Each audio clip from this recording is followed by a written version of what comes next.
ఈ ఉద్యోగాల్లో ఉన్న మన పిల్లలందరూ కూడా మన గ్రామ సచివాలయాల్లోనే కనిపిస్తూ ఉన్నారు. మన చెల్లెమ్మలు, మన తమ్ముళ్ళు చిక్కటి చిరునవ్వులతో మీ అందరికీ కూడా సేవలు అందిస్తూ గ్రామ సచివాలయాల్లోనే 1,35,000 మంది పైసలకు కనిపిస్తూ ఉన్నారు. గతంలో ఎప్పుడూ జరగని విధంగా ఇంతకు ముందంతా ఏముండేది?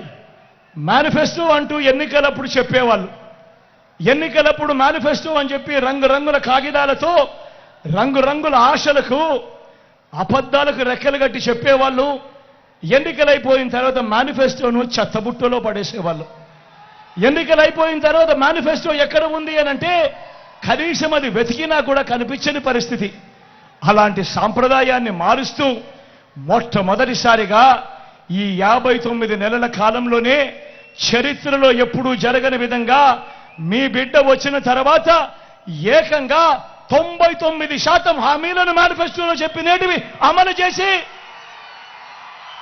మీ బిడ్డ ఆ మేనిఫెస్టోను మీ ఇంటికే పంపించి ప్రతి అక్కను ప్రతి చెల్లెమ్మను వాళ్ళ చిక్కడి చిరునవ్వుల మధ్య అక్క మీరే టిక్కు పెట్టండి, మీ జగన్ ఇవన్నీ చెప్పాడు, ఇవన్నీ జరిగాయా లేదా మీరే టిక్కు పెట్టండి అక్క అని చెప్పి నేరుగా ఇళ్ళకే పంపించి ఆ అక్క చెల్లెమ్మలకు అది చూపించి ఆ అక్క చెల్లెమ్మల చిరునవ్వుల మధ్య చిక్కటి చిరునవ్వుల మధ్య వాళ్ళ ఆశీస్సులు తీసుకుంటా ఉన్న సాంప్రదాయం మొట్టమొదటిసారిగా మేనిఫెస్టో ఒక విశ్వసనీయత తీసుకొచ్చిన కార్యక్రమం ఎప్పుడైనా జరిగిందంటే అది ఈ 59 నెలల కాలంలోనే కాదా అని అడుగుతా ఉన్నాడు మీ బిడ్డ.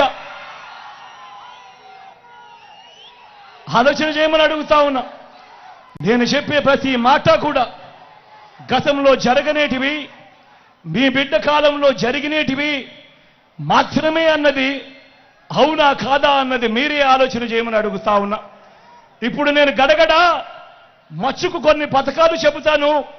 అవి గతంలో ఎప్పుడైనా ఉన్నాయా, గతంలో ఎవరైనా చేశారా, గతంలో ఎవరైనా చూశారా అన్నది నేను మిగిలిపల్లే అడుగుతాను. మీరే ఆలోచన చేయమని కోరుతా ఉన్నా.